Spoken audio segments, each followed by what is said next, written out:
Alrighty, we're back here with another knife review. Let's get going.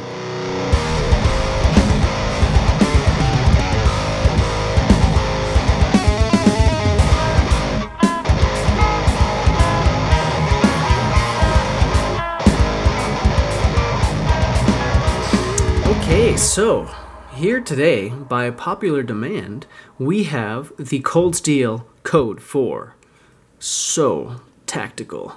Anyways, this is my first cold steel folder. I have a cold steel machete that I love, and it has served me very well in the yard, in the woods. But this is my first cold steel folder, and I'm very impressed so far. This is one of the more, I want to say, like, kind of sleeker knives, and we'll get to that in a second, from Cold Steel.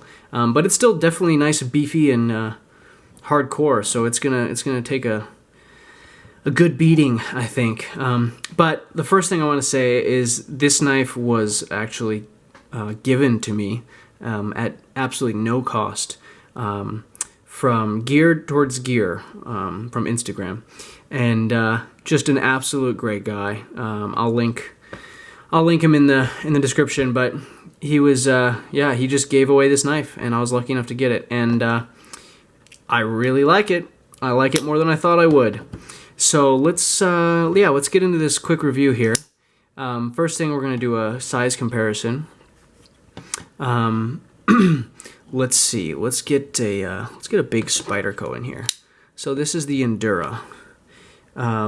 So you can see the Cold 4 only has a blade of like 3.5 inches, I think.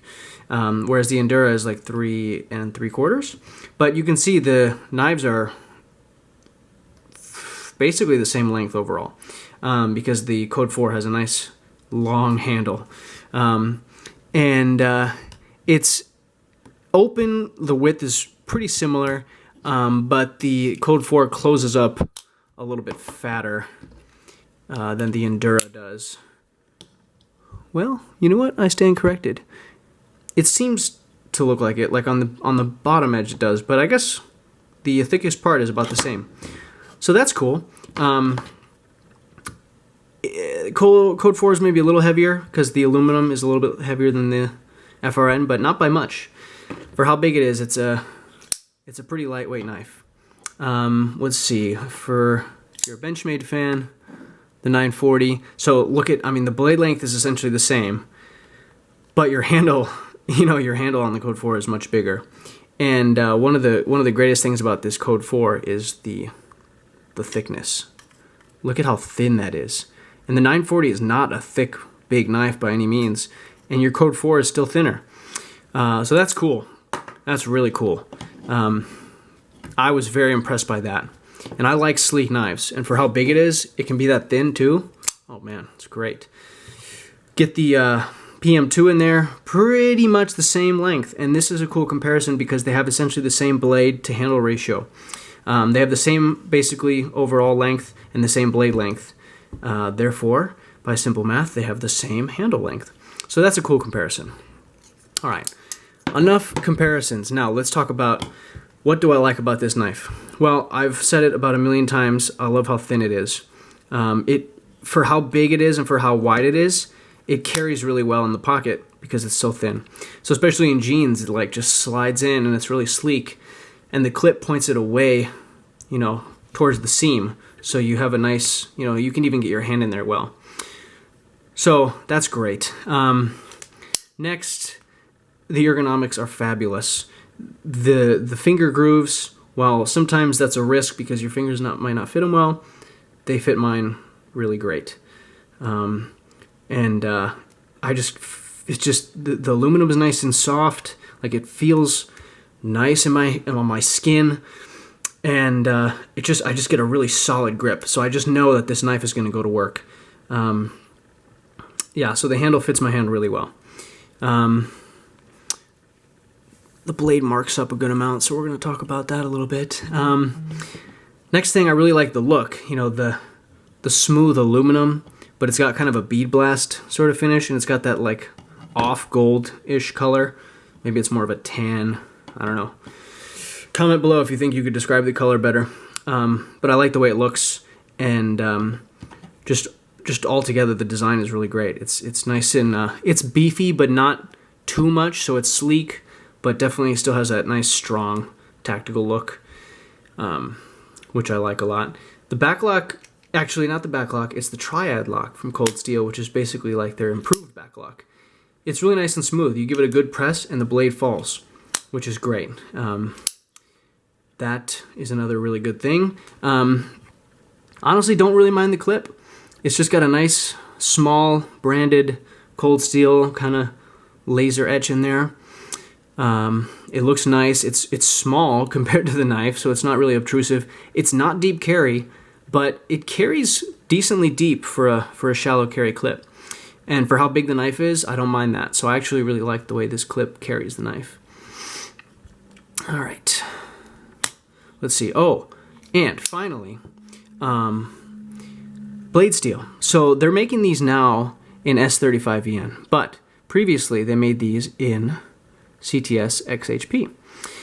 And I believe they switched due to difficulties in finding enough quantities of XHP, because I think it's a more rare steel.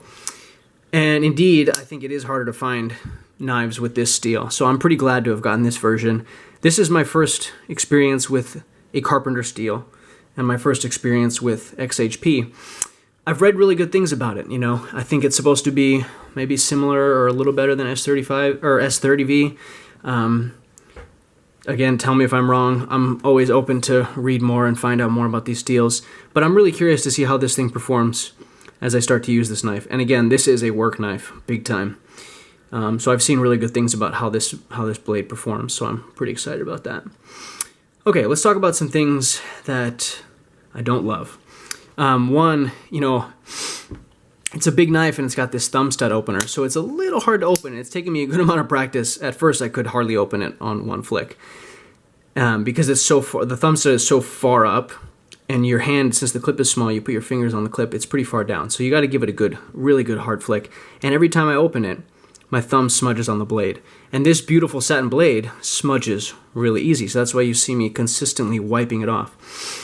So I kind of don't like that I'm smudging the blade every time I open it. That's what I like about a flipper tab, or even, you know, I'm even better with the thumb hole because I flick it with my nail and I don't get any finger grease on there. So I kind of don't like that, but that's just aesthetic, basically. Next thing, I mean, I said the backlog is good, and it does close really easily, but it snaps, once you get it past that point, it snaps in pretty hard. So if you're not careful and your finger is in the path at all once it gets here, there's a good chance you're going to end up with a nice bite. And this blade is sharp. So that's something to watch out for. And, you know, the other thing, the jimping here is a little weak in my opinion. I kind of wish they would have put some on the lock bar. I can feel it definitely from the scales because they jut out, but there's only like, what is that, 4 on each side? So it's not too aggressive. You know, it doesn't hurt my finger, but I wish there was more so it would hold a little bit better, especially because this aluminum is a little slick. But, you know, my finger grab is so good that it's really not going to go anywhere anyways, but that would be the only other thing. And, you know, if you're not a fan of a really thin knife, this might not be the knife for you, but I personally am, so I really like it. But yeah, that's pretty much all I've got to say about this so far. I might do a longer review down the road if I get to use it quite a bit more. I'm kind of in the city now and don't have a whole ton of use for a nice work knife like this, but as soon as I get back out to the cabin, you know, this will be a good demo knife. So anyways, that's all I've got for today. That's the Cold Steel Code 4, and thanks again for tuning in. As always, if you have any questions or comments, suggestions, please feel free to drop them in the comments section, and remember to like and subscribe. Alright guys, thanks for tuning in. Have a good one.